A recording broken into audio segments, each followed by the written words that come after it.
우리나라가 통과무역을 꿈꾸고 있는 거는 요 위에 있는 요 아저씨, 요 뚱뚱한 아저씨, 요 아저씨만 마음을 편안하게 먹게 되면은 북한도 잘 살 수 있고 우리도 잘 살 수 있어요. 우리가 서울까지 철도 연결되어 있고 서울에서 평양까지 철도 연결되어 있고 평양에서 중국 대륙 횡단철도 신의주 쪽으로 해서 시베리아 횡단철도 연결이 다 되어 있습니다.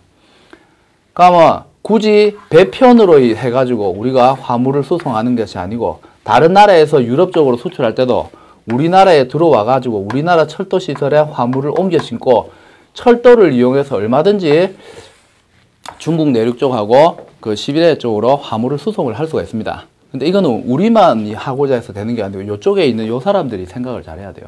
그렇게만 되면은 굉장히 많은 물동량이 우리나라 내륙을 거쳐가지고 중국이나 유럽 쪽으로 해서 엄청나게 많은 양이 교역이 될 수가 있습니다.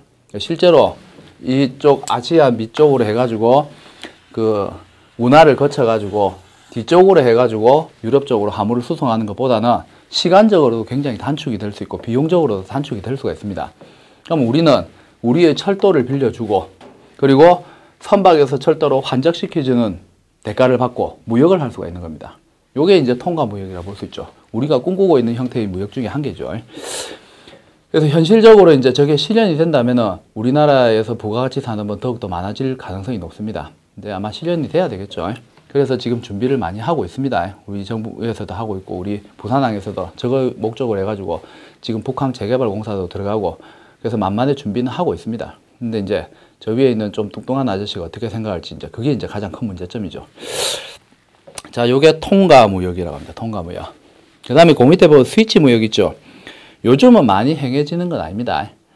물자의 교역은 직접적으로 이루어지는데 화폐 자체의 환위험성 때문에 제3국 통화를 이제 결제 통화로 해가지고 결제를 제3국을 거쳐서 진행하는 것을 우리가 스위치 무역이라는데 스위치 무역은 크게 중요한 게 아니기 때문에 여러분들이 그냥 이런 개념이 있다라는 것 정도에서 기억을 하시면 되고 뭐 굳이 시험 문제 나오기 때문에 시험 문제는 안 나옵니다. 스위치 무역은 이제 거의 없기 때문에 그래서 여러분들 이런 개념이 있다라는 것만 알고 있으면 되겠습니다. 자, 그 다음에 여러분들하고 저하고 좀 심각하게 생각을 해야 될 부분이 상당히 어려운 부분인데 우리 카운터 트레이드에서 지금 연계무역이라는 게 나오죠. 요게 이제 시험 문제 많이 나옵니다. 여러분들하고 저하고 이제 좀 많은 얘기를 해야 될 부분인데 그 사전적 배경 지식이 있는 친구들은 쉽게 이해를 할 수 있는데 그렇지 않은 분들은 조금 어려울 수 있습니다. 연계무역은 글자 그대로 링크되어 있다는 뜻입니다. 수출하고 수입이 연결되어져 있는 형태를 연계무역이라고 불러요. 내가 미국에 있는 어떤 상인하고 거래를 하는데 두 가지 물품을 교역을 하는데 하나는 내가 수출하는 거고 하나는 내가 수입하는 거예요. 그런데 거래 당사자가 똑같은 사람입니다. 결국 나는 수출도 하고 수입도 하는 형태고 저 사람도 수출도 하고 수입하는 형태이고 두 물품이 수출 수입되는 것이 당사자도 같고 당사자 간에 교역되는 게 반대 방향으로 일어나는 거래가 두 가지 이상 발생할 때 즉 수출하고 수입이 연결되어져 있는 것 이것을 우리가 연계무역이라고 얘기를 합니다. 자, 연계무역은 크게 우리가 여러분들이 교재에서 봐도 네 가지 형태로 볼 수가 있습니다. 그 제일 첫 번째 우리가 여러분들이 잘 알고 있는 거 일명 바터 시스템이라죠. 물물교환이라는 게 있습니다. 요게 가장 일반적이에요. 그 다음에 구상무역이라는 게 있습니다. 그 다음에 대응구매라는 게 있어요.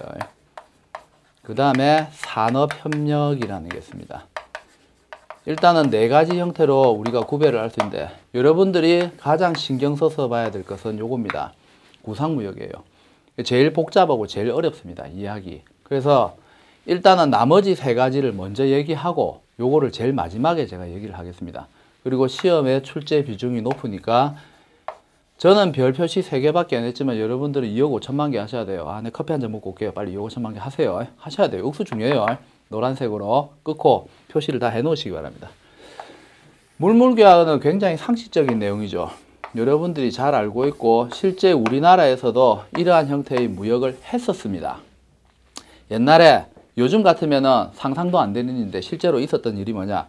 우리나라의 대구 지역에 가면 사과가 굉장히 유명합니다. 잘 아시죠? 그 사과 중에서 제일 유명한 상품 중에 한 개가 경북 능금이라는 게 있습니다. 사과가 굉장히 크고 크기도 크고 빛깔도 좋고 맛도 좋은 그런 사과가 있어요.